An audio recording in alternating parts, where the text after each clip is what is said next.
My son cut me out of his life and didn't speak to me for 20 long years.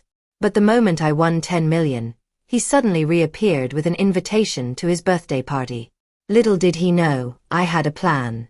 When I arrived, I looked him in the eye and said, "Your present is outside. If you're watching this video, tell me where you're from or what time it is for you." The phone rang once and told the truth. Not the kind on a calendar or in a diary.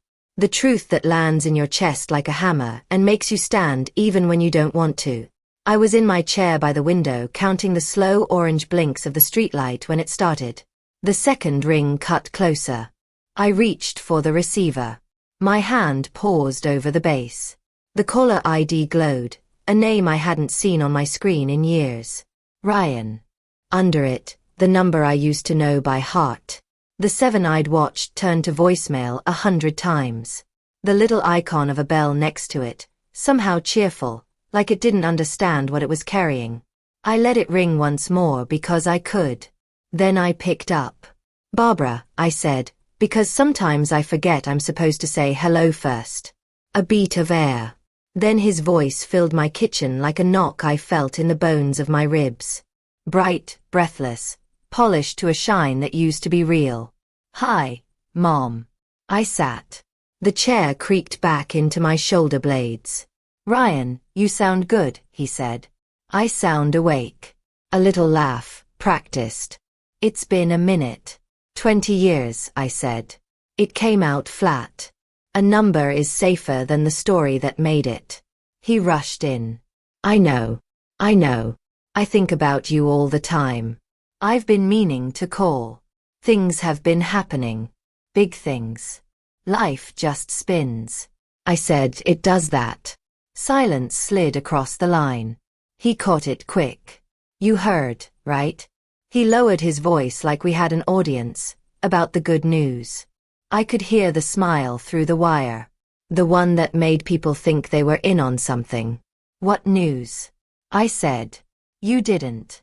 He gave a small gasp. "Oh my God, Mom, I wanted to tell you first, but everything just blew up so fast. I won the drawing. The big one. It's everywhere. Mom, my life is about to change." "You won," I repeated, and laid the receiver down on the table between us.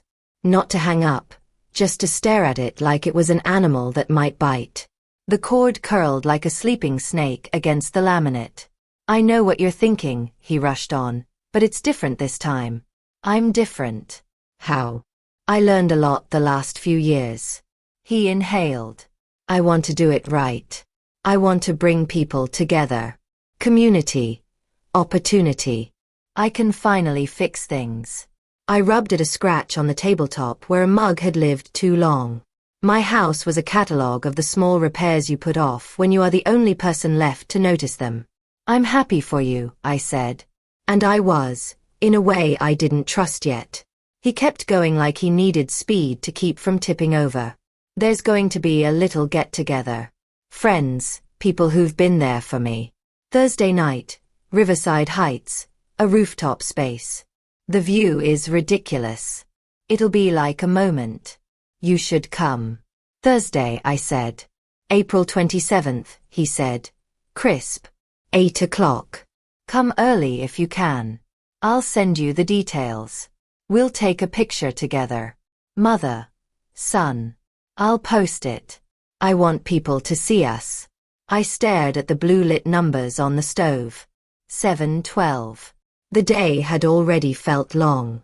Now it reached forward and put its hand on my throat. "Ryan," I said. "Yes." "Why now?" His breath caught so quick you'd miss it if you didn't know him.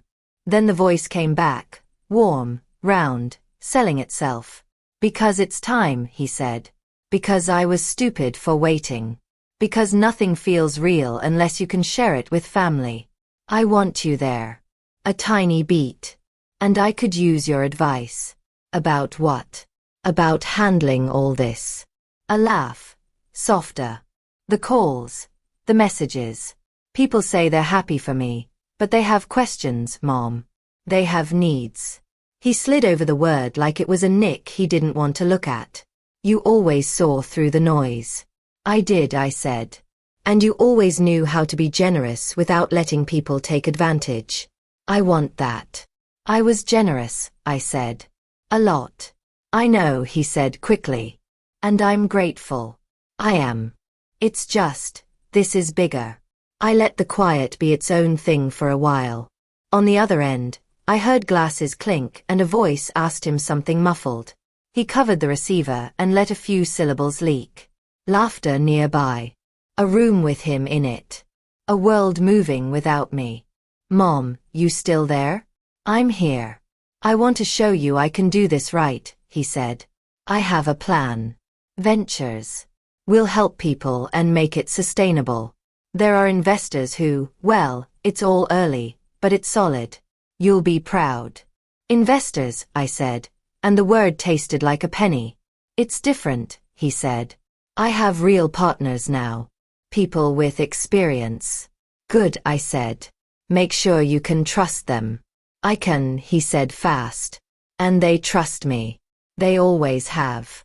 He caught his own words and polished them. They do now. I turned the notepad that lived by the phone. A thin vertical line of dates I never wrote down when I needed to. A grocery list with a single item. Dish soap. A number I'd scribbled months ago and circled 3 times like that could make a person answer. Mom, will you come? Text me the address, I said. I will. Oh my God, I'm shaking. Paper rustled. You're going to love the space. The elevator opens right onto the deck. The skyline is like a postcard. I want to introduce you to everyone. What do you want from me? I said, because if I didn't ask it now, it would get bigger and less honest. He stopped. 1 second. 2. I want you there, he said softer. And there's a little something I need help with. A misunderstanding. People are confused about a few things online. What things? It's minor, he said. You know how the internet is. Rumors. Some jealous ex-friend. They're saying I promised them roles and stuff that never happened. They're twisting it into this ugly thing. I could use a presence, just to steady it. You always had that voice that makes people believe. The truth, I said. Yes, he said. The truth. I wrote April 27th, 8 p.m. on the notepad. The ink bled a little into the paper. A small dark halo around each letter, like the date was breathing. You should know something, I said. What? He stood on tiptoe inside the call. I could hear it. The last time we spoke, you hung up after asking me to wire you rent and saying you loved me with your mouth full. A soft exhale. I was a mess, he said. I was different then. So am I said. He didn't chase the words. He pivoted. He always could. I got you a present, he said, bright again. A real one. Not the weird candles I used to pawn off on you. It's outside. I almost laughed. Outside right now, he said. Ryan, you don't know where I live anymore. Cedar Lane, he said. Pinewood. 2-story with the green trim, the porch with the wobbly step. I stood. The chair's legs scraped the tile. I didn't grab a coat. I crossed the small square of kitchen and opened the door. The night had that wet penny smell it gets when rain skips the ground and only nails the air. The porch light carved a small circle into the dark. Under it sat a rectangular box in brown paper tied with a string like a joke about innocence. I stepped down. My knee clicked its complaint. The street was quiet except for a thin ribbon of music leaking from a car a block away. The box looked at me like it had ears. I didn't touch it. I went back inside and picked up the phone. It's not a bomb, he said, laughing, then softer. It's something you need for Thursday. Open it. I brought the box in and set it on the table. I found the knot and pulled. The paper fell away. Inside, a suit lay folded the way stores do it when they want you to feel like money. Gray, clean, simple. My size, or his memory of my size. You didn't have to, I said. I wanted to, he said. You always wore that one at holidays, and I wanted to see you in something that wasn't a memory. I ran my fingers down the sleeve. The fabric caught the light and gave it back steady. My throat warmed and then cooled. This doesn't change anything, I said. I know, he said. But it could change Thursday. My eyes went back to the caller ID, still glowing Ryan like a lighthouse and a warning. I pressed the info button and stored the number under R. My hand shook once and then remembered itself. Text me the details, I said. I will, he said. I'll send a car for you if you want, or I can get there. Okay. His voice trembled for the first time. Not the act. Real, maybe. Mom. Yes. Thank you. For what? For answering. I thought of the years I had filled with projects that didn't need doing. The walls I painted and repainted because silence eats at paint faster than smoke. I thought of Thomas's ledger in the back room, the one clean thing we never argued about. I thought of Ryan as a little boy taking my house keys in both hands and lifting them to his ear because the jingle sounded like a tiny parade. I'll be there, I said. I hung up and stood still long enough to hear my own heart. Then I took the notepad and wrote his name in block letters at the top of a clean page. Ryan. Under it, I wrote, present outside, and drew a box. Under that, investors, and a question mark that leaned toward the margin like it was listening for something. I tore the page out and taped it to the refrigerator with a strip of blue painter's tape. A list is a promise to yourself. A test you get to grade. The house felt smaller. Not emptier. Tighter, like a belt cinched a notch. I took the suit from its box and hung it by the bedroom door. The sleeve brushed the closet knob and made the faintest sound, like a bird settling on a wire. At 8 on the dot, my phone lit with a message from an unknown number with a city code I recognized and wished I didn't. Thursday, April 27th, 8 p.m. 742, Willow Boulevard, Riverside Heights, rooftop. Ask for the manager. Can't wait to see you. A heart. I saved the address. I looked at the clock again. 8:01. The first minute of the rest of a week I didn't get to ignore. I went to the front door and checked the lock. I turned it. Then I turned it back. Then I left it as it was and stared at the wood grain for a long breath. My house had changed. It hadn't moved an inch. Now we do it my way, I said into the quiet, and the quiet said nothing back. The morning started with a face I didn't recognize smiling from my television, holding a check the size of a door. The news crawl did a slow parade under him. Rooftop celebration planned. New ventures teased. Community impact. The anchor said his name the way people say a word they just learned and want credit for using. I turned up the volume. The clip jumped to phone footage. A man in a glittering jacket, back to the skyline, arms wide. Ryan, my son, in high definition, his grin dialed to history. The caption called him local entrepreneur. The sound dipped into crowd noise and came back with Ryan saying, "It's not about the money. It's about what we can build. Not about the money." The check under his arm said otherwise. All those zeros dressed up like hope. I clicked the TV off and the house sighed. I could still see the blue-white afterimage of his face floating in the dark screen. The door knocked twice. Sharp. My porch steps translated the weight. The second one wobbled like always. I opened the door to my neighbor, Mr. Ramirez, in his work shirt, coffee in hand like a weapon he carried on purpose. "You see the news?" he said without preamble. "He's famous. He's on TV." "Famous is something else," I said. Mr. Ramirez looked past me the way people do when they want to measure how your life stacks against your face. His eyes found the suit bag hanging on the bedroom door through the hall's straight shot. "You going to the party?" "Looks that way." He crossed his arms tight against the morning air. "Keep your head, Barbara." "I always do," I said. "You don't," he said. "But you could start." He lifted his chin. "You take my car if you need. I don't like you walking around Riverside Heights at night with people filming everything. They'll make you the villain if you blink wrong. I'm fine." "Don't wear perfume," he added, and turned to go. "Why?" Because when women wear perfume to an apology, they're not coming to apologize, he said, and his boots clicked down the stairs like punctuation. I stood there a moment longer than I needed to. The block was waking up. Garbage truck groan at the corner. A kid's shout. The soft whoosh of sprinklers lying about the health of the grass. The neighborhood had a rhythm you could live inside if you weren't careful. Back in the kitchen, I set the TV to mute and let the news play without sound. Ryan waved in silence. The anchor's mouth moved.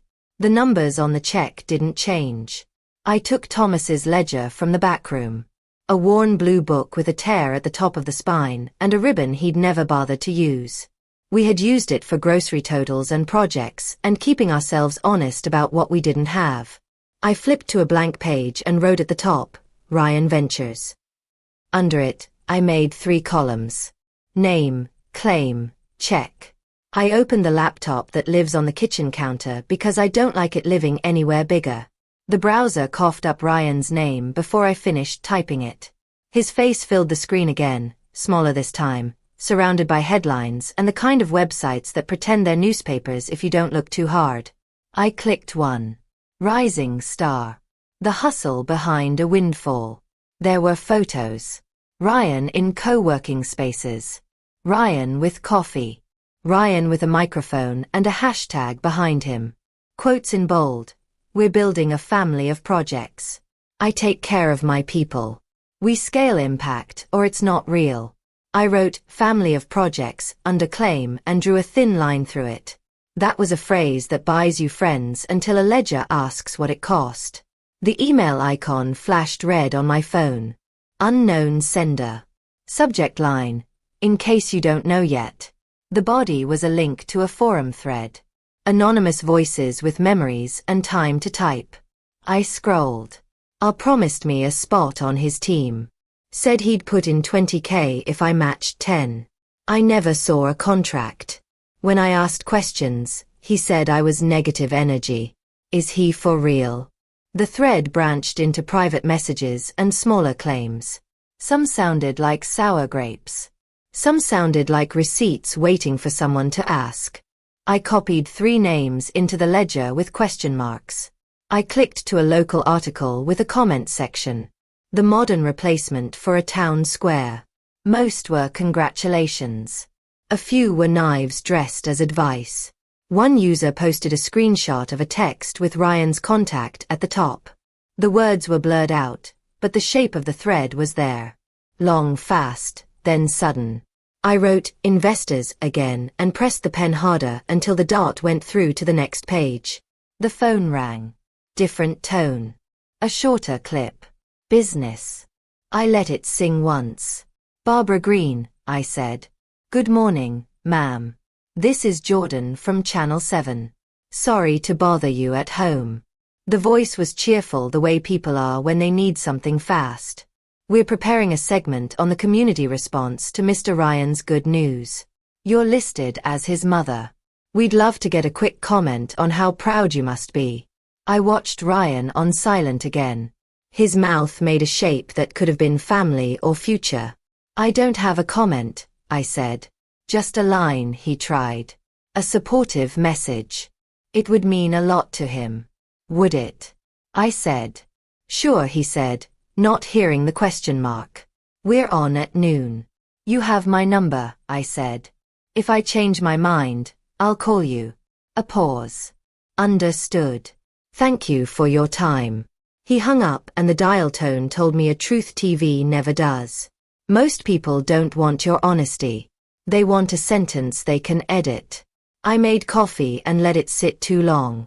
Then I went to the bedroom closet and pulled the shoebox down from the top shelf.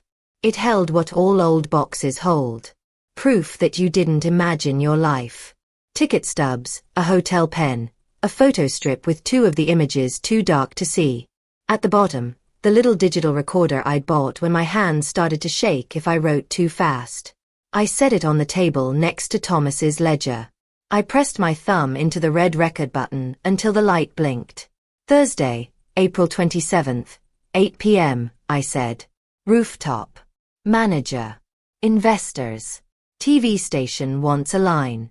I clicked it off and the room sounded different for a second, like I'd opened a window. Text from Ryan.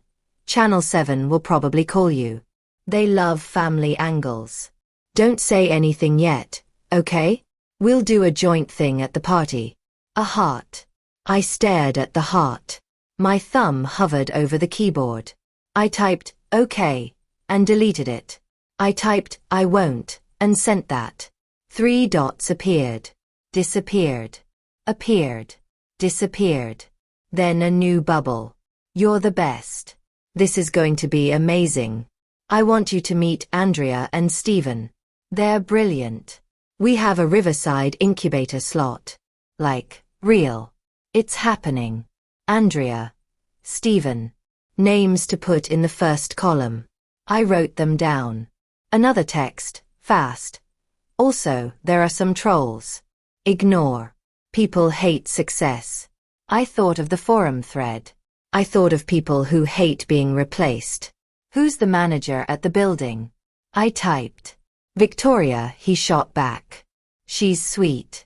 She takes care of us. Us. The word was a ladder people throw down from rooftops. They don't plan to climb back down. I opened the laptop again and searched Riverside Heights rooftop manager Victoria, and got nothing useful. Then 742, Willow Boulevard manager, and a handful of property management sites that looked like they had been designed by tired cousins. I wrote Victoria Building in the ledger and waited to see if her name would look different on paper. It didn't. The phone buzzed with an unknown number. I let it go to voicemail. It buzzed again. Relentless. I answered. Ms. Green. A woman's voice. Smooth. Expensive. This is Cameron. I consult with public figures on communications. I'm working with Ryan now. First, congratulations. On what? On being attached to a story people love, she said with a smile so wide I could hear the teeth. I'm calling to coordinate messaging ahead of Thursday. We're asking close family to refrain from commenting until we can align. We'll have talking points ready at the venue. This is going to be a beautiful night. I don't do talking points, I said. A crisp pause. Of course. Authenticity is best. We'll provide a few phrases you can be authentic with. What do you want, Cameron? We're cleaning up a few, let's call them narratives, online.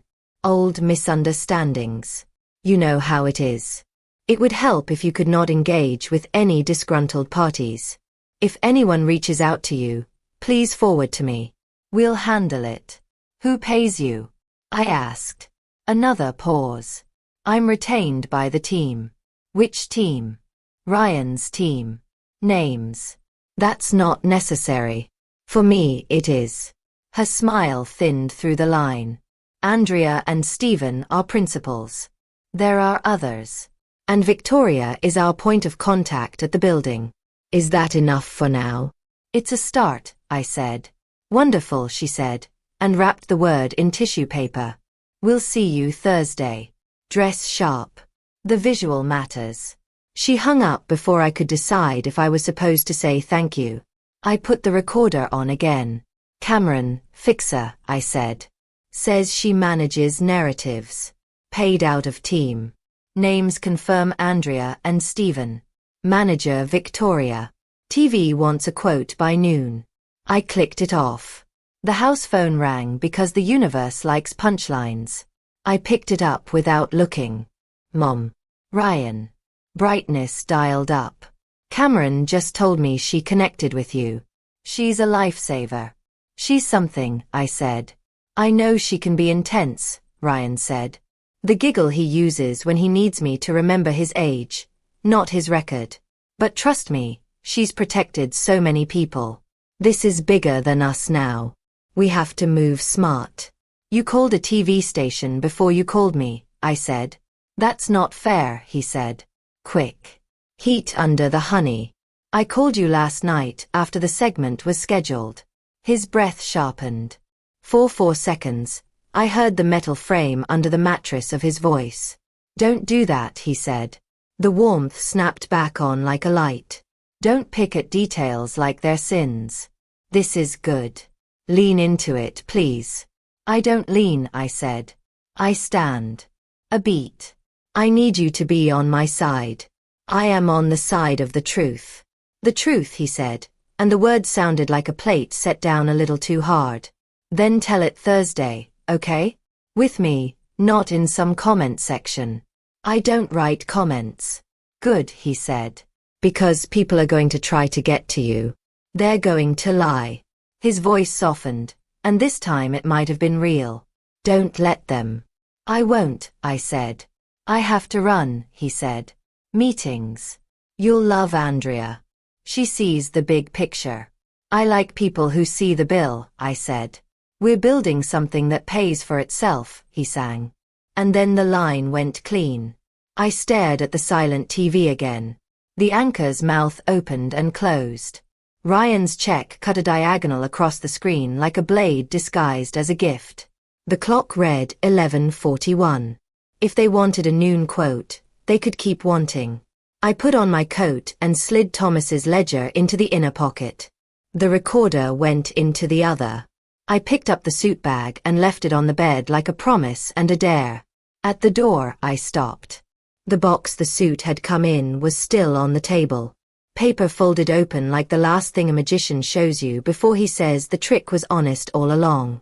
I tore a strip of the craft paper and wrote, 742, Willow Boulevard, Manager Victoria, and tucked it into my wallet. Outside, the air had decided to be spring, finally. The street smelled like wet concrete and cut grass no one had cut. Across the way, Mr. Ramirez pretended to check his mailbox just to see which direction I'd go. I locked the door. Then I unlocked it. Then I locked it again and pocketed the key. If Ryan wanted me to play steady, I would. But steadiness is not the same thing as silence. I headed to the library. Computers don't love you there. They tell you what they can and let you leave. On the walk, my phone buzzed with a number I didn't have. I let it go. Then another. Same prefix. Persistent. I answered. Ms. Green. A man this time. Deep voice. Friendly, like a bouncer who knows your cousin. Name's Victoria. Wait, no, sorry. This is Tom, assistant manager at Willow. Just confirming you're on the list for Thursday. I am, I said. Good, he said. Security will be tight. Lots of moving parts. Folks get excited when cameras show up. A small chuckle. We keep it neat. Do you? I said. Always, he said. Then, quickly, too quickly. And just so you know, we don't allow unsolicited materials, pamphlets, papers to be distributed at tenant events. Policy keeps the vibe positive. I wasn't planning on passing out church bulletins, I said. Perfect, he said. The smile fell away. We're all on the same team here. I haven't met the team yet. You will, he said. See you Thursday, Ms. Green. Click. I stood on the sidewalk with a library door in front of me and 3 voices in my ear. All of them trying to tune me to their station. I put my hand on the cool brass handle and pulled. Behind me, somewhere on the block, a car door thumped and someone laughed too loud at something that wasn't funny yet. Numbers and knives. They look the same when the light hits right. It starts now. The library printers make everything look more official than it is. I fed the first article through from a public terminal that asked me every 30 seconds if I wanted to donate to keep it alive. The headline came out warm in my hands. Incubator announces new cohort. Spotlight on community-focused founders. Ryan stood in the second paragraph, framed by words like innovative and inclusive, flanked by Andrea and Stephen in the caption. Their faces were all teeth and future. I printed one more. Just one, because props are only props if you don't bury the audience in them. The second article was smaller. A neighborhood blog with blurry photos and clearer sentences. Investor alleges miscommunication in pre-seed arrangement. No names. A quote that sounded like someone trying not to say everything they knew. I carried the pages to a table by the window and opened Thomas's ledger. The sun made squares on the wood. I liked that. Squares make you choose where to place your hands. 3 file folders from the librarian's dollar cart sat in my tote. Red, yellow, blue. I labeled them with the blunt black marker the library leaves on a string like it's dangerous. Team. Noise. Evidence. Team. I slid the incubator piece in. Under it, I wrote, Andrea, Principal. Stephen, Principal. Victoria, Building. Cameron, Fixer. Noise. I left empty for now. You can't call it noise until you've listened to it. Evidence. I put the blog printout there, even though it felt thin. On the inside flap, I wrote, Find original poster, and underlined it twice. I opened a new email account on a service that brags about privacy and fonts that make you feel guilty for not already knowing how to encrypt your own thoughts. I picked a handle that would be hard to pin to me and easy to believe. Riverside Questions. I set the recovery email to a long-dead address and the password to a sentence Thomas used to say when bills didn't balance. Pay what you can and breathe.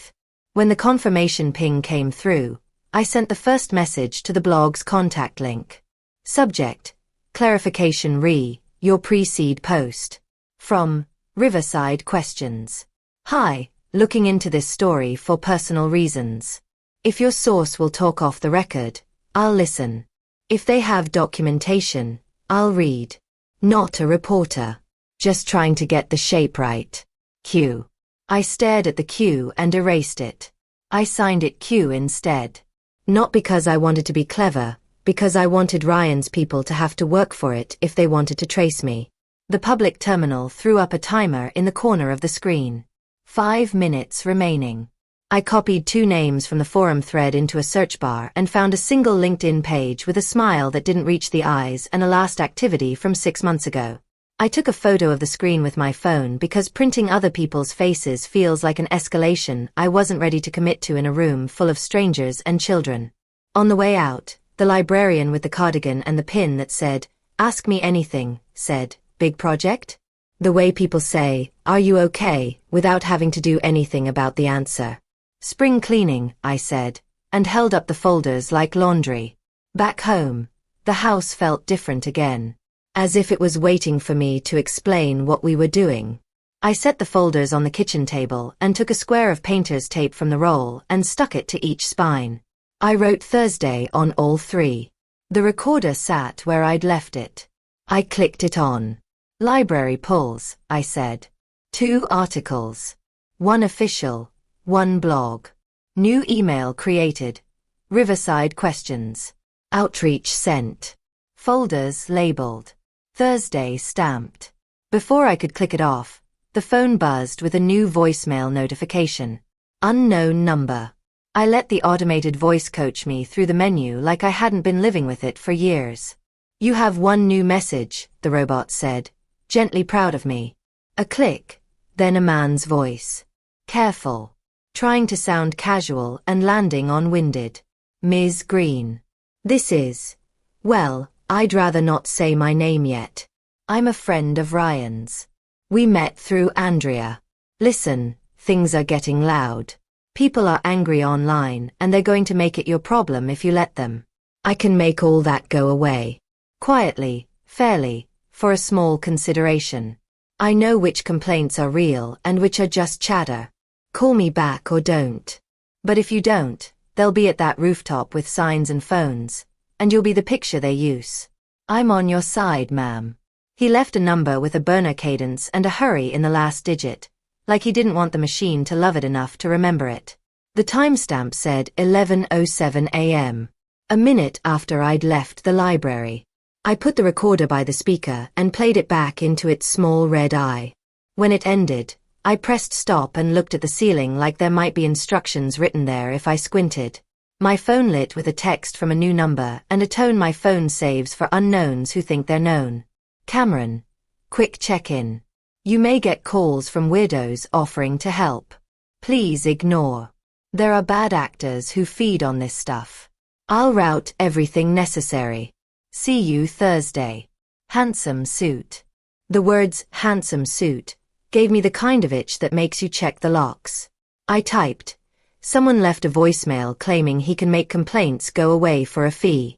Friend of Andrea, he said. Is that your guy? 3 dots, then. Absolutely not. Don't engage. People smell momentum and sell umbrellas. A beat. Forward me the message. I didn't. Instead, I dug in the junk drawer for the splitter cable that lets you run a phone into a recorder, like you're the kind of person who knows words like chain of custody. I couldn't find it. I found a measuring tape and 3 old rubber bands welded together by time and a pen with no ink. The door knocked once. Not sharp. Polite, like a salesman born in the wrong decade. Through the peephole, a woman in a blazer that wanted to be professional and shoes that wanted to be forgiven. Mid-30s. Hair that looked like it had been uncarefully styled. She held a folder under her arm, and the folder held itself like it had met doors before. I opened the door but not the chain. Yes. Ms. Green. Big fan of your writing, she said, which told me the first lie. Name's Dana. I'm with a group that supports creators when their stories start to attract unwanted attention. Which group? We go by different names depending on who's paying us, she said, like that was charming. Right now we're working with incubator alumni to keep their families safe. It's a rough internet out there. You here for Ryan? I'm here for you, she said, with a smile like a handshake. May I? No, I said. She nodded like I'd said yes. You got folks coming after you already. Threads, DMs, little fires. You stamp those out early and nobody remembers they were ever lit. Wait, and you're a case in the hands of people who love cases more than conclusions. Who sent you? I said. She looked over my shoulder at the suit bag and made a choice about her next sentence. Let's say a concerned party. Not Ryan, not Andrea or Stephen. Consider us the Swiffer of reputations. We collect dust so you don't have to. You want money. I want you peaceful, she said. And yeah, there's a fee. Retainer covers 7 days of sweep. After that we talk. It's not a lot. She said a number. It wasn't a lot if you like fires. I have a broom, I said. She tapped the folder under her arm. It's easier to sweep when the floor's been sealed. Thursday is going to be cameras and champagne. You want your edges clean. Edges, I said, and let the words sit with her. Look, she lowered her voice, woman to woman, like we were in a cafe I didn't go to anymore. People like you, moms, you become symbols in other people's mouths. They take a picture of your face and write a caption you didn't approve. I can't make your son honest. I can make your week quiet. Come back with a contract, I said. With a company name, with a tax ID, and a spelling of your last name you've used for more than 20 minutes. She laughed. Good and full. That's fair. She slid a card through the gap. It had a phone number and an email and no logo. Dana, in embossed letters, because mystery feels like quality if you use thick enough paper. See you around, Ms. Green, she said. And the around sounded like a promise and a threat. She walked down the steps and into a car I didn't recognize with plates that didn't want me to. As I closed the door, the house shifted its weight like it had been leaning against it with me. I put Dana cleaner under noise and stapled her blank card there like a butterfly I didn't believe in.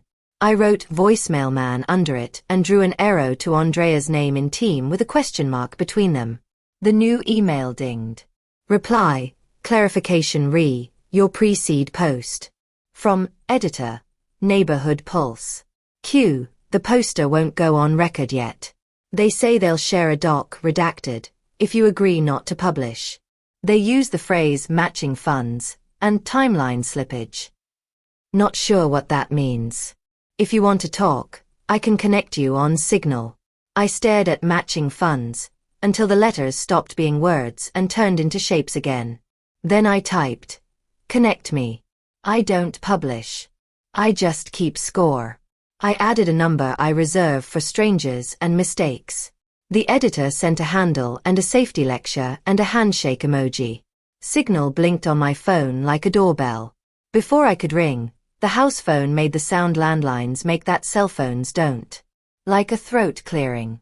like an older woman with something to say. I answered. Barbara. Mr. Ramirez. Woman with a camera just knocked. Says she's a student doing a story on money and miracles. I told her I don't talk to girls with cameras unless they bring tamales. She laughed like she was allowed to. She's heading to you. Thanks, I said. Don't smile, he said. Smiles travel faster than truth. I hung up and the knock came on cue. This one, rapid and bright, like a roommate with news. I opened the door to a young woman with a tripod and a press badge printed on a home printer. She had the fearless eyes of someone who hadn't yet learned how many doors won't open no matter how nicely you knock. Ms. Green. 2 questions, on background. I swear I'll keep you anonymous if you want.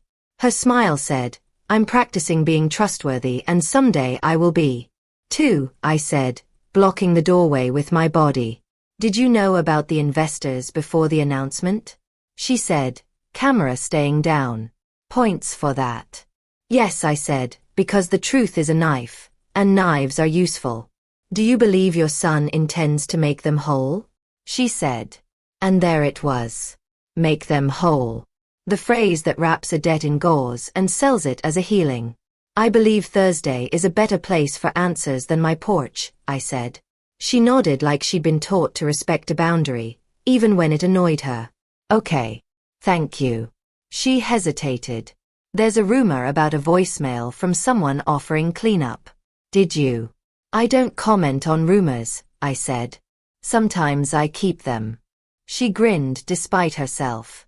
That's a line. It's a habit, I said. She backed away, careful with the tripod like it was a pet. See you Thursday, she said, and caught herself. I mean, I'll see the story. Have a good day. When the door closed, I felt the outline of the week again. Sharp and usable. I sat at the table and moved the folders like chess pieces until the positions made a picture I could live with. The phone vibrated with a message on Signal from a number saved as Maple Friend. The first text was a PDF. The second was a sentence. This is what matching looked like. Names redacted. If you're his mother, I'm sorry. If you're not, be careful. I opened the PDF. Blocks of black where names should be. Enough not black to get the shape. Commitment. Match. Timeline. Extension. Good faith. If you've ever been asked to float someone through a promise, you know the dance steps. The numbers were there without looking like numbers until you let your eyes adjust. I saved it to evidence. Then I wrote good faith on the inside flap and circled it until the circle looked like a bruise. Cameron texted again because some people arrive in pairs. Reminder, please don't engage press until Thursday. We'll give you a podium moment. You'll love it. I typed, no podium, no moment. I stand. I don't lean. She sent back a thumbs up I didn't believe in. I looked at the calendar pinned to the corkboard. April 27th was inked in.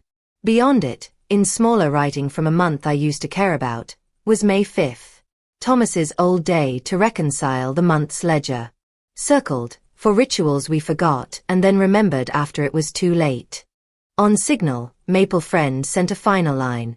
They promised to show me progress by May 5th. That was the date. That's when I stopped being polite. I stared at the screen and felt the floorboards under my feet choose sides. My thumbs typed before my caution could argue. See you May 5th, I sent. The city looked like a promise someone had written in glass and steel and then dared the weather to erase. I let the train carry me to Riverside Heights because cars make you feel like you're in charge, and I didn't want that lie in my pocket. The suit fit better than I wanted it to. The tie was a simple line down my chest. No pattern, no conversation. I held a small wrapped box that wasn't a present. It was a decoy, weighty enough to pass a shake test. Inside, Thomas's old stapler wrapped in tissue. The heavy kind that makes everything sound official. The elevator at 742, Willow Boulevard opened onto a view so clean it felt staged. The skyline reached for us like it knew our names. Music slipped out of speakers that pretended not to be there. People already had drinks and opinions. A young woman in a narrow blazer stood behind a podium that said Victoria in a font that wanted to be trusted. She wore an earpiece and a smile with two settings, welcome and no. Barbara Green, I said. Her eyes flicked to a tablet, then to me, then to a corner of the room where two staffers kept their hands folded in case they had to unfold them fast. Of course, she said. But the of course had a zipper built into it. Ms. Green, I'm going to need to check something with the team. One moment. I'll stand right here, I said, and did. She walked 5 steps away and said words into her shoulder. The earpiece nodded back. She came back with a welcome smile set a notch too bright. All set, she said. Enjoy the evening. Her eyes slid to the small wrapped box. What's that? A present, I said. For the host. Her tone suggested we both knew what the answer should be. For the room, I said, and held it like a football I hoped no one would try to take. She let it pass. The welcome became a we'll see. Ryan found me before the skyline did. He was in white. Clean lines. Camera-friendly. The outfit equivalent of a press release. He moved through the crowd the way swans move through water. Serene on top, a lot of work underneath. When he reached me, he did the half hug you give someone you want to be seen hugging. Mom, you look, he said, and couldn't find a word that didn't mean old. Like I got the memo, I said. You did. His eyes flicked to the box. You brought something? For later, I said. She took my arm and steered me toward the rail. The city posed for us. Flash. Another. Someone said his name with 3 syllables, like it owed them money. Ryan, speeches in 20, he whispered. We'll do photos first, then I'll introduce you to Andrea and Stephen. You'll see. He smiled at a tall woman in a blue suit I recognized from the incubator photo, and the woman raised her glass in a way that said positioning. Victoria materialized at my elbow. Less welcome now. Ms. Green, she said, soft. Quick note. The team prefers no personal items on the stage area. Liability. Also, building policy. No distributing materials. I heard your policy, I said, eyes on the skyline. Good woman, she said, and faded like stage lighting. Ryan leaned in. She's overcautious, he said. She used to do weddings. She thinks everything's a rehearsal. I like rehearsals, I said. He turned toward the bar and basked. People clustered around him in 3s and 4s, like satellites figuring out orbit. He laughed, nodded, promised, blessed. The words I caught were weather. Nice to have. Impossible to hold. A young woman with neat hair and the anxious politeness of someone who'd never been told no fast enough approached with her hand out. Andrea, she said. So good to finally meet you. I shook. Her palm was dry. Quick. She looked past me as if my answer might be standing there. We're going to take such good care of Ryan, she said. Are you? I said. Absolutely. We have structures in place. Governance. Risk protocols. The incubator's oversight is expensive, I said. Robust, she said, and smiled with all her teeth. It protects everyone. Everyone who? I said. Stakeholders, she said, filtering the word through a fine mesh. Investors, community partners, family. Family, I echoed. I remember that one. She recovered with the speed of a girl who'd practiced in a mirror. Anyway, big fan of your essays, she said. Ryan told me your silent strength kept him sane. She added a conspiratorial laugh to make the phrase feel like she didn't rehearse it. Silent strength, I said. That's a good line. Is he paying you by the word or the hour? Mom, Ryan hissed through a smile. It's okay, Andrea said, saccharine rising. I like a little heat. She took 2 steps sideways and was already greeting someone she needed more than me. Stephen came next. A calculation in a tailored suit. His voice had the rasp of too many late pitches and the certainty of a person who wins most arguments by outlasting them. You must be Barbara, he said, as if there could be more than one. I've heard so much. I haven't, I said, and felt a small mean joy at the way his mouth paused before it remembered how to smile. We'll fix that, he said. I'm the one who says no to bad ideas and faster to good ones. Ryan is a once-in-a-generation brand. We're here to shepherd that responsibly. Like sheep, I said. Exactly, he said, missing it or choosing to. We're aligning incentives. Everyone wins when stories align. Stories, I said. Good word. I lifted the decoy box half an inch. This is for later. What is it? He said, eyes going to Victoria before they came back to me. A thing that makes other things stay put, I said. He didn't like that. He pivoted with the grace of a matador. Cameron's been a godsend, he said. Has she reached out? She has, I said. Good. She'll get you comfortable before we do any on camera. I'm comfortable, I said. Stephen's smile thinned. We'll make you more so. Ryan clapped his hands lightly above his head and the crowd turned like schooling fish. Friends, he called. Can I steal you for 2 minutes? We're going to do a little toast. Victoria lifted a microphone from nowhere and put it in his hand like an offering. He tested it. Check, check. And the speakers gave him back to us in triplicate. That voice. The room leaned in. First, he said, thank you for being here. This, he gestured to the city and the night and the version of himself this outfit had rented, is not about numbers. It's about people. It's about what we can build when we trust each other. Applause. The kind that happens when people want to be seen clapping. He went on. Lighter than the words. Partnerships, future, center, give back. The script was clean. You could see Cameron's fingerprints on the verbs. He called out the incubator with a grin at Stephen.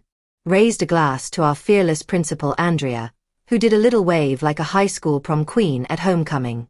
He thanked Victoria and the Willow team for holding us. A phrase that made the staff blush or sweat. I couldn't tell which. Then, and to the person who taught me how to stand up and how to own my mistakes. My mom, Barbara. She's here tonight. She doesn't love the spotlight, but... The crowd turned. Heat found my neck. I lifted a hand. Not a wave. Just proof of life. Ryan smiled at me the way sons do when they want you to leave the door unlocked.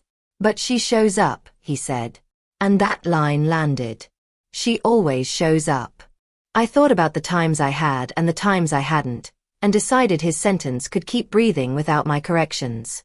He finished with a neat bow. We're building a family of projects. We take care of our people. If you're here, you're family.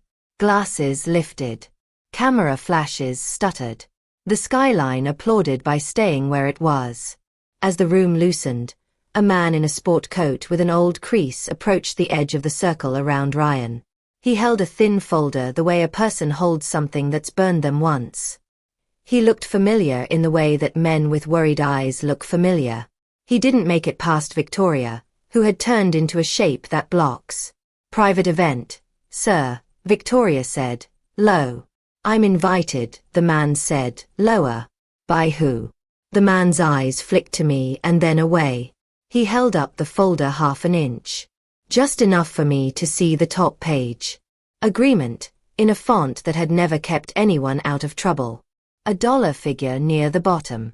Not big, not small. Good faith in the middle like a dare. I stepped forward. Victoria's smile hardened and she moved to widen her stance. Ryan clocked it from 2 conversations away and pasted himself between us without seeming to move at all. Mom, he said, bright. Come meet. This is a public building, the man said to Victoria. Private roof, Victoria said back. Let him speak, I said. Ryan's eyes flashed a warning only I was supposed to recognize. Then he turned toward the man and rolled the warmth over him. Hi there. I'm Ryan. What can I do for you? The man swallowed. You can answer my emails. We get a lot, Ryan said. Sympathy, smile, period. You promised me a match, the man said. And the music noticed and turned itself down. You said if I put in 10, you'd bring 10 by April. You asked for an extension to May 5th. It's almost here. Stephen appeared at Ryan's shoulder like a magician's assistant who does the real work. This isn't the forum, he said. If you have concerns, there's a process. I've been in the process, the man said. His voice had the tiredness of someone who doesn't like hearing himself talk, but kept the receipts anyway. He looked at me again. Fast, like he'd been told not to. Ma'am, I'm sorry to do this. I just don't know where else. Ryan's expression flipped. Not all the way. Just enough for me to see the metal underneath. Sir, he said, and the syllable snapped. Tonight is a celebration. I don't know you. Don't, I said to him, quiet. He ignored me. We'll have our counsel reach out, he told the man. Please email Cameron. I've emailed Cameron, the man said. She sent me a link to a form. And if we started giving out checks on rooftops, we'd be idiots, Andrea added, smile sharp. Who said anything about a check? The man said. His hand trembled once, then remembered itself. I said answer. You said family. I believed you. People pretend they don't like scenes until they get one. A circle formed. Phones at low hip height, eyes bright, mouths practicing neutrality. Ryan and his team stayed upstairs with the cameras. Smart. Optics hate fluorescent bulbs. I put the decoy box on a cocktail table. It made a solid sound. Ryan saw the move and read it as what it was. A line drawing itself. Mom, he said through his teeth. Don't. I brought you a present, I said, and slid the wrapping off with my thumb. The tissue fell away. The stapler sat there. Ordinary and heavy. I picked it up. Clicked it once so the room could hear it. For your family of projects, I said. It makes things stay put. A few laughs. Nervous, relieved, some cruel. Stephen didn't like any of them. Cute, he said. Paper, I said, tapping the stapler against my palm. Agreements, timelines, good faith. It helps to keep them from slipping. I looked at the man. May 5th, I said. He nodded. That's what he said. Ryan's smile calcified. This is tacky, he said quietly. And beneath you. You're right, I said. The rooftop is no forum. Thursday is not the day. But consider this a rehearsal. I put the stapler down like a gavel. Because on May 5th, I staple the truth to the table and we all stop pretending not to see it. A hush. The city held its breath. Someone's phone made the tiny fake shutter sound that tells you trust is leaving the room. Ryan turned to the investors and allies and cameras that had arrived without being asked. He lifted his hands. Saint of patience, patron of optics. This is what I mean by community, he said, and made it a lesson. People hurt, people heal. We're going to do right by everyone. Tonight we celebrate. Next week we operationalize. Please enjoy. Applause returned. Shaky at first, then eager to bury the moment under noise. Victoria leaned toward the man with the folder. Time to go, she said. The man looked at me. I nodded once. Small. The only currency I had. He tucked the folder under his arm like a child and let Victoria move him toward the elevator. Ryan faced me now without the required audience expressions. His eyes were my husband's when the bill came and the math didn't. You just made my life harder, he said softly. I just made it real, I said. He held my gaze for 3 seconds that felt like a year each. Then he smiled for the room again, turned to Stephen, whispered something, and the music came back like a tide with a schedule. I picked up the stapler and set it in the center of the decoy paper like a small, ordinary sun. I didn't claim it or offer it. I let it sit. I was reaching for a glass of water I didn't want when the knock came. 2 hard pounds against the stairwell door that wasn't supposed to be used. Heads turned because knocking has a way of owning a room when it's not invited. Victoria looked toward the sound, face blanking to protocol. The door swung inward and hit the stopper with a noise the speakers couldn't swallow. 2 uniformed cops stepped onto the rooftop. Behind them, a third figure in civilian clothes.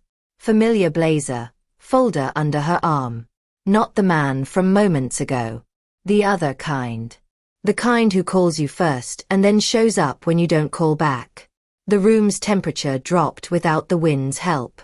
Evening, the first officer said, scanning the faces like he had a list and all of us were on it. We've had some complaints. He looked at Ryan, then at me, then at the stapler on the table like he couldn't decide which object was the problem. We need to talk.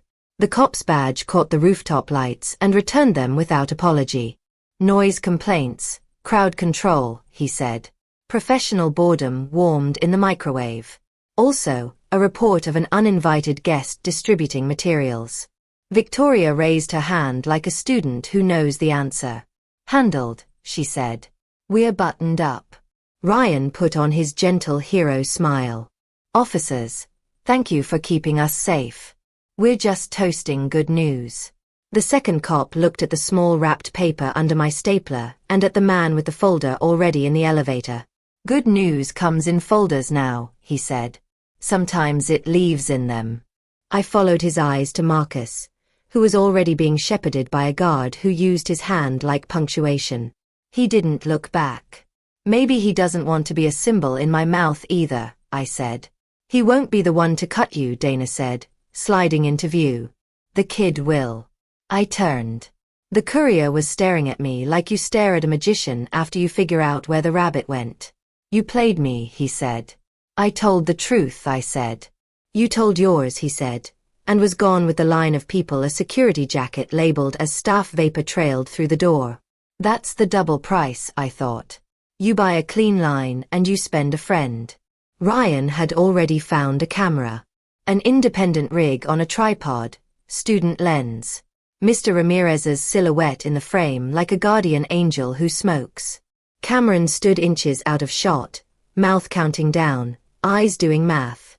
Stephen stared at the middle distance, seeing lawyers.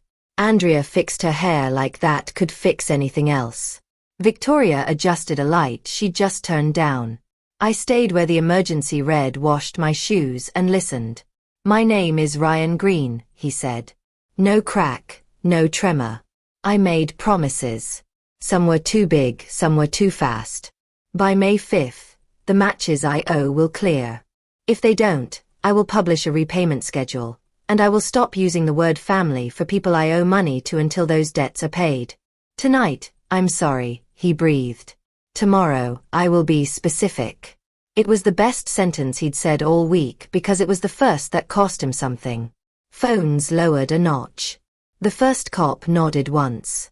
Cameron reached to stop the camera and thought better of it. She let the student have the whole take. Ryan lifted his eyes and found me past the light. He didn't smile.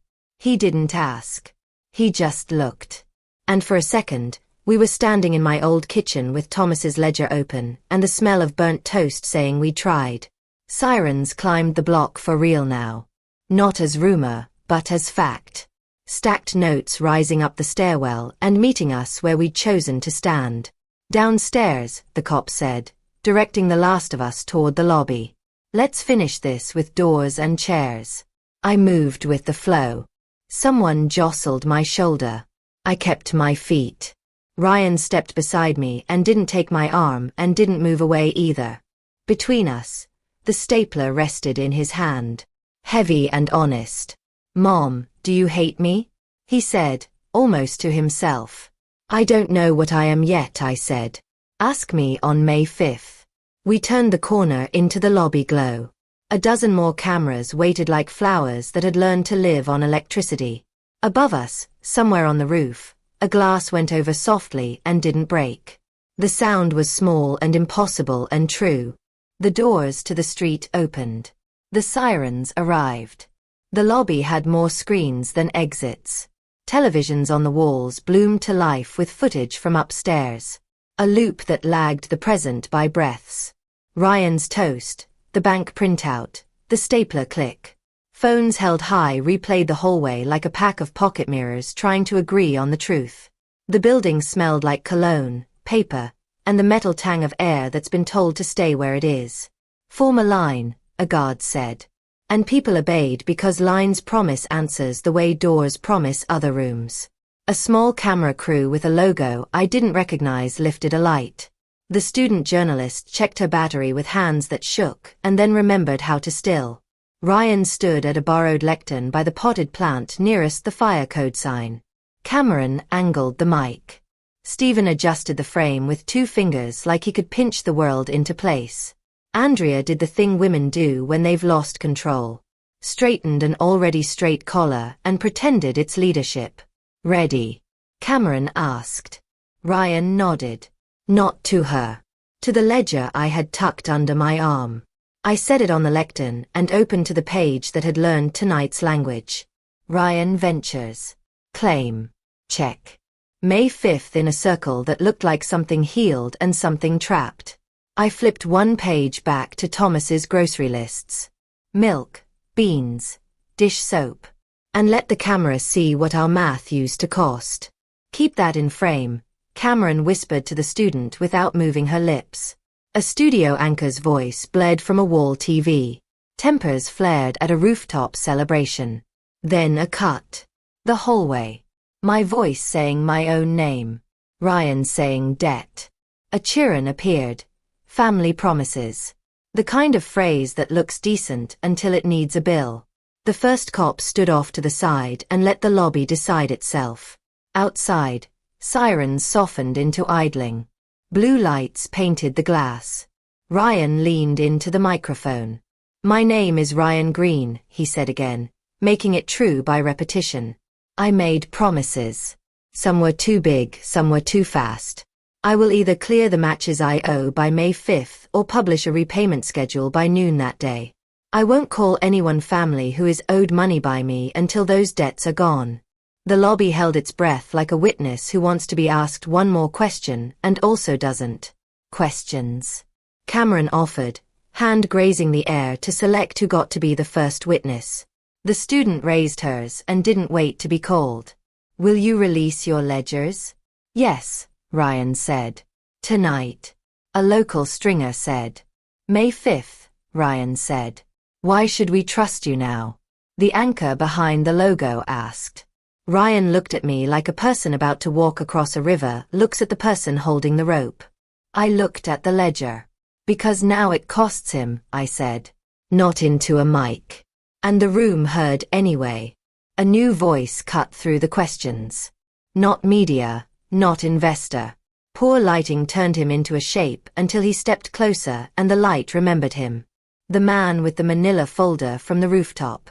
Shoulders squared by indignation and rent receipts.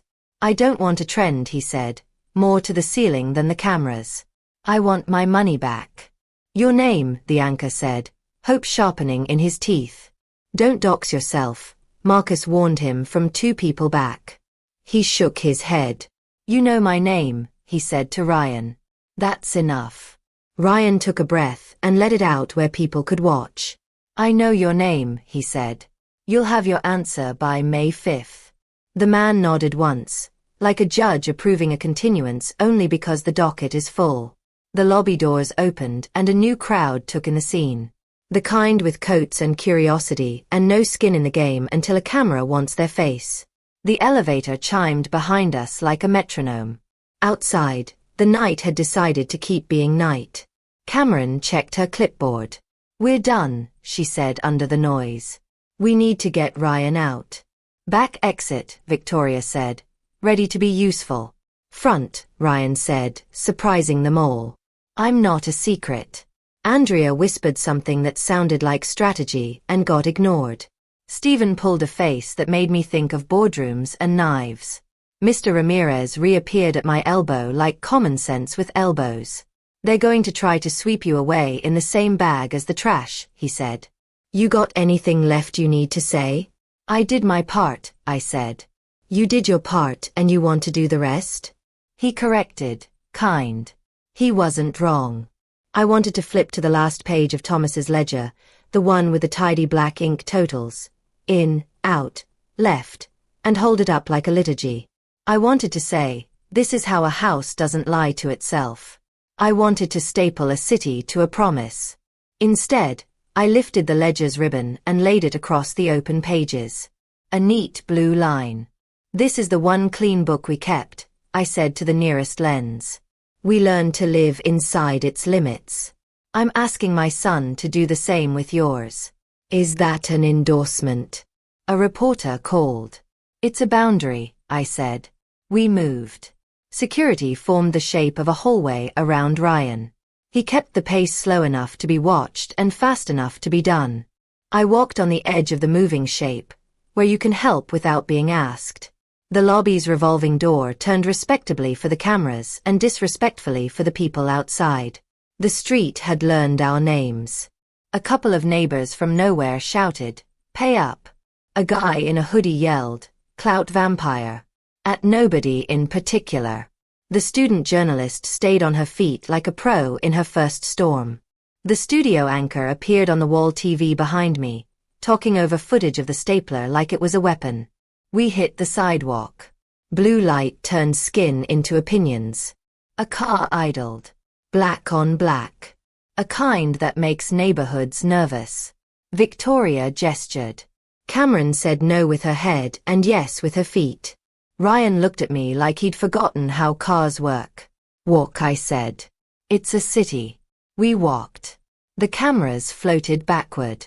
Graceful vultures. The sirens moved on to the kind of trouble that doesn't give statements. A bus hissed. The night got busy pretending to be ordinary. Half a block away, a kid on a balcony aimed his own phone down at us like a drone without wings. Yo! He shouted. Say something real. Ryan stopped. He looked up into a tiny square of light and gave a sentence that fit it. May 5th, he said. Numbers or the word you want. Debt, the kid said, delighted to have a part. Debt, Ryan said, and his breath made a little cloud the light caught. By the time we reached the alley that cuts behind the block, the videos were already on the internet that existed 500 feet away in people's hands. Mr. Ramirez checked his phone and clucked in a way that was both a warning and a laugh. It's everywhere, he told me without looking up. You in the red light, him with the word. Your stapler got its own account. I always knew it wanted more, I said. He snorted. Fool. You hungry? I got chilly. I will be, I said. Later. We passed a storefront where the glass gave us back a version of ourselves standing side by side. Mother, son, neighbor, camera shadows. For a second, it looked like a family no one owed anything to. Mom, come home with me, Ryan said suddenly. Not the old kind of ask. The new one that knows the bill. Just for tonight. We can look at the ledgers. You can tell me what a house would do. I can tell you what Thomas would, I said. It's meaner and kinder than what you want. He swallowed. Okay. Cameron materialized, breath fogging, calculation unfazed by weather. We do not go to her house, she said. We go to a lawyer. We do both, Ryan said. And Cameron hid her wince behind a head tilt that looked like consent. We reached the corner where a back door with a keypad pretended to be anonymous. Victoria reached for it because doors like to feel wanted. Before she could touch a number, a voice behind us said my name with the kind of certainty that means it had been rehearsed. Ms. Green. I turned. A woman in a navy coat with a badge on a lanyard the color of bureaucracy. Another next to her. They kept their hands visible. I'm Detective Harrison, she said. This is Detective Park. We're with financial crimes. Of course you are, Mr. Ramirez said, as if he'd been waiting to be proven right. Harrison's voice was soft, like a well-made chair. We watched the live feed from 3 angles, she said. We're not here to arrest anyone tonight. We are here to request preservation of records and contact information for the parties who presented documents. Cameron moved fast, smile like a drawbridge. We'll cooperate with any lawful request. We'll be grateful, Harrison said. She looked at Ryan. You gave a date. May 5th, Ryan said. Harrison nodded. I like sharp edges, she said. They don't move when wind hits them. She handed me a card. If you have audio you want heard later, don't text it to us. Bring it. We'll listen without editing. Thank you, I said. She looked at the ledger under my arm.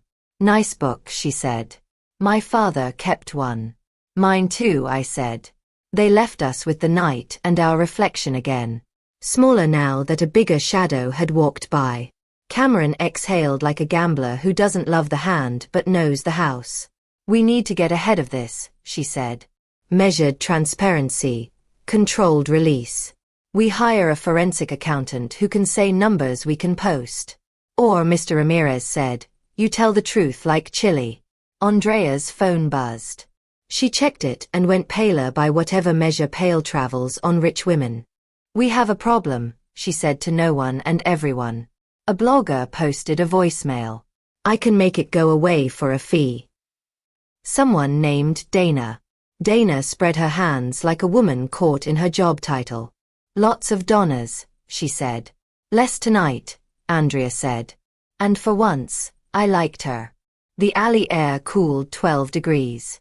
The weight of what had started pressed in. Not a hand now. A whole shoulder. A security light flicked on above us. We all looked up without meaning to. The lens watched us like a calm, dumb planet. Okay, Ryan said.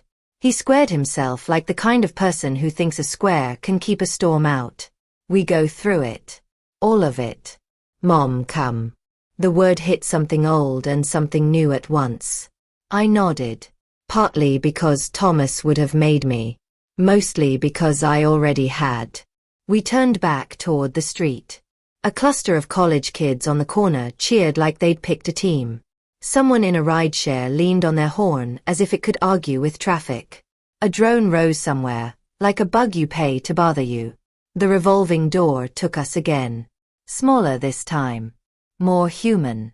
In the lobby, the student journalist stood off to the side, watching her footage again on her screen. She looked up when I passed and gave me a look I recognized. Respect colored with suspicion. A young reporter's natural habitat. Don't cut the end, I said. I won't, she said. It's the only part that sounds like a person and not a press release. We reached the elevator. Victoria held the doors like she'd never wanted to be useful more. Cameron, Stephen, Andrea, Mr. Ramirez, me, Ryan. We were a caravan of different kinds of faith. The doors slid shut. Ryan pressed the button for L. Lawyer, he said. Then he pressed B. Basement, he added. Why? Cameron asked, suspicion snaked in silk. Ryan didn't look away from the numbers above the door. Because that's where people sign things they don't want to carry upstairs, he said. And because if I'm going to keep my promise, I have to clean up something else first. What? I said. He smiled. A small, bitter smile that knew its own price. An order, he said. A paper I put between me and someone when I needed a wall. It's time to take it down. The elevator chimed. The doors opened onto concrete and a desk and fluorescent honesty. A security guard looked up like he'd been waiting for a different story and got this one instead. Ryan took the pen from the tray and set it on the form with a decisiveness that made my throat hot. What family costs, he said to nobody and everybody. His hand shook once. Then he signed. On May 5th, the city remembered how to be clear. The rain got out of the way early. The light came in plain. Not flattering, not cruel. I woke before the alarm and turned the ledger to a fresh page because I wanted the date to sit where it could be found later without fuss. May 5th. Settlement start. I wrote it slow so my hand would tell my head to follow. At 9:02 a.m., Ryan texted a link. No heart, no fireworks. Just a blue string of characters and the sentence.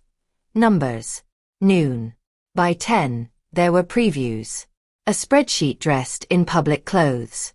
Columns that meant something even if you didn't speak their language. Name. Redacted. Amount, status, plan. Under plan, 3 words repeated with the mercy of a metronome.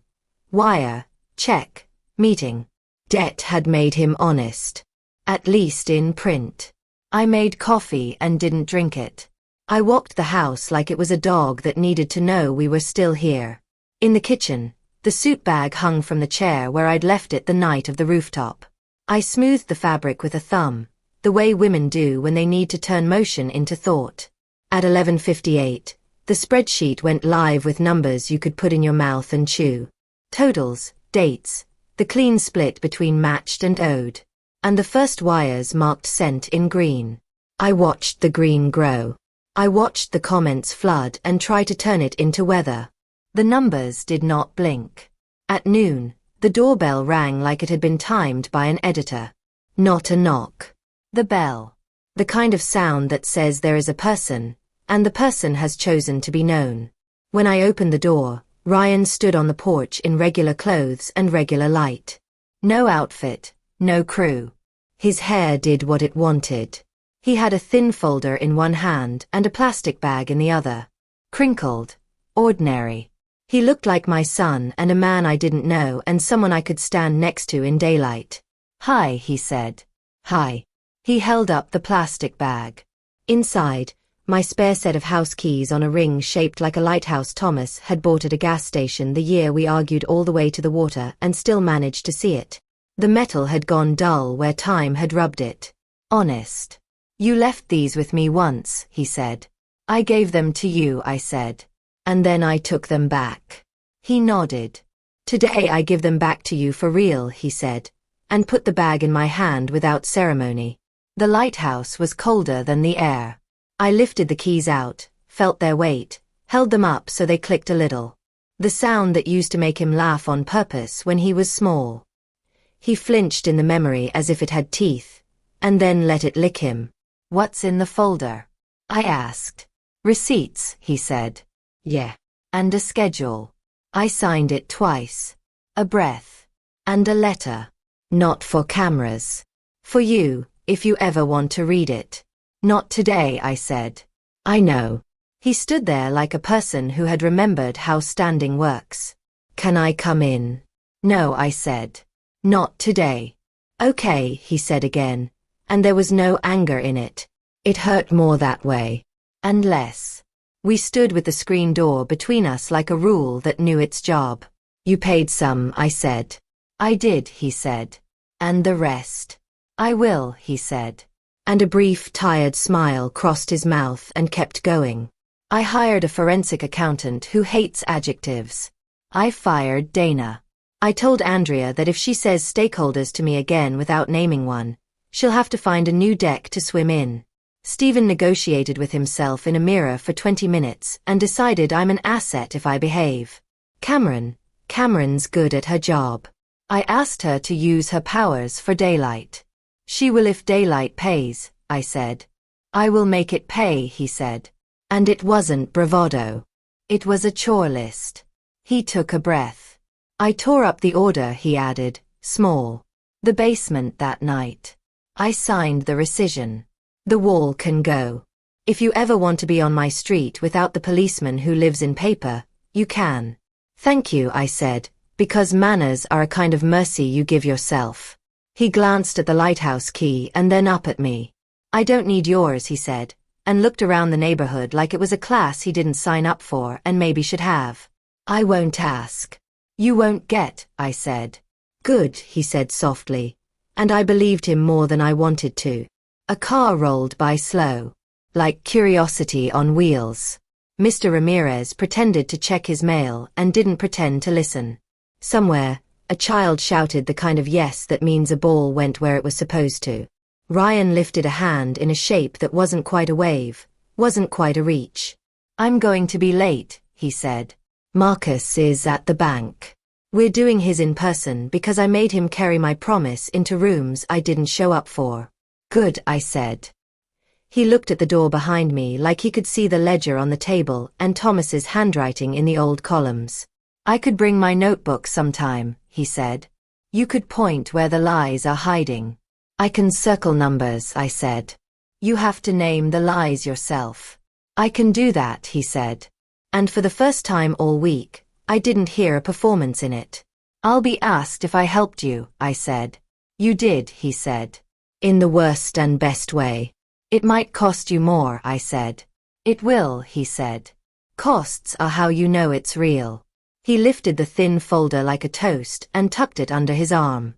Okay, he said. Okay, I said. I closed the door gently and stood with my palm on the wood, the way women do when they're trying not to turn a goodbye into a prayer. Through the glass, I watched him walk down the steps without looking back. No drama. Just the choreography of a person who had traded a costume for an invoice. At the sidewalk he paused, took his phone out, typed the kind of message that makes money move, and went toward the bus because today he was not a secret and not a VIP. I set the keys on the little saucer on the hall table where we used to keep change. The lighthouse lay on its side and looked like it had always belonged there. It made a neat sound against the ceramic. A small, ordinary proof. I went to the kitchen and opened the ledger and wrote, "Keys returned," in the left margin, like an accountant who likes poetry. Under status, I wrote, "Alive, ongoing." I underlined, "ongoing," twice. At 12:31, the spreadsheet updated. Marcus F., $10,000, sent, bloomed green. The courier kid's line flipped from pending to wire, ETA 2 to 3 days. 3 other names I knew by shape shifted from meeting to check. The comments argued. The numbers sat. At 1:10, the student journalist posted the clean cut of the hallway speech and the lobby statement and nothing else. No clever overlay, no music. The stapler had a cameo. It clicked exactly once. In the caption, she wrote, "Numbers or the word." The TV in the living room called the story something I didn't like and then moved on to weather because men with ties need to. The weather promised nothing and delivered, which I respect. At 2, Detective Harrison called. "We'll want copies," she said. "Of the audio. Of anything you wrote down that helps numbers behave." "I'll bring them," I said. "Bring the original if you can," she said. And I heard the edge of someone who grew up watching men keep books in kitchens that could run circles around boardrooms. At 3, Mr. Ramirez knocked without knocking and held out a Tupperware with chili in it. "Receipts will eat you if all you have is paper," he said. "You need protein." I took it. "He brought the keys back," I said. "He brought himself back to the door," he said. "Keys are just what hands do when mouths are tired." We sat at my table and ate like people who have done harder things together. He told me about a granddaughter whose greatest crime was confidence. I told him about a stapler that had learned to be useful twice. We listened to the clock thaw. When he left, the house shifted into that new quiet that's not empty. Just emptied of a certain kind of fight. I washed the bowl and set it to dry. I wiped the table because Thomas would have. I put the ledger away because it had earned it. Evening fell the way it does when you're not asking it to prove anything. The street light blinked its slow orange. I sat in the chair by the window and listened to the steady music of a block that had decided to keep being itself. The phone chirped once. A text from a number saved as Maple Friend. "Green looks good on you. Not the money. The day." I typed, "It hurts," and erased it. I typed, "Thank you," and sent that instead. A little later, the doorbell didn't ring and nobody knocked, and I liked that. I got up, went to the door anyway, and slid the new old key into the lock to feel how it turned. It slid clean. I turned it. The bolt set with the quiet confidence of a tool doing exactly what it was made to do. I turned it back and left the door as it was. I stood there long enough to hear my own heart, which sounded like a machine that had just been oiled by the truth. Before bed, I took the stapler from the shelf and set it on the hall table beside the keys. It looked like they were talking. Weight to weight, purpose to purpose. I smiled at them like a fool and didn't care. I went to the window and watched the dark become itself. Somewhere downtown, a siren went about its business and didn't ask to be part of ours. A bus sighed. A neighbor laughed. The city kept my secrets by not needing them. When I turned off the light, the room didn't get meaner. It just got honest. The phone, quiet now, held the ledger's photo in its small bright body, and the spreadsheet's green, and a single line under a video that would always look red in my head. Numbers or the word. I put the phone face down. I went to bed. The house didn't move an inch, but the keys were at the door. If this story resonated with you, leave a like and consider subscribing. You can also drop any comment below, even just one word. Maybe tell me where you're watching from or what time it is right now. Sometimes one word is enough to say you were here.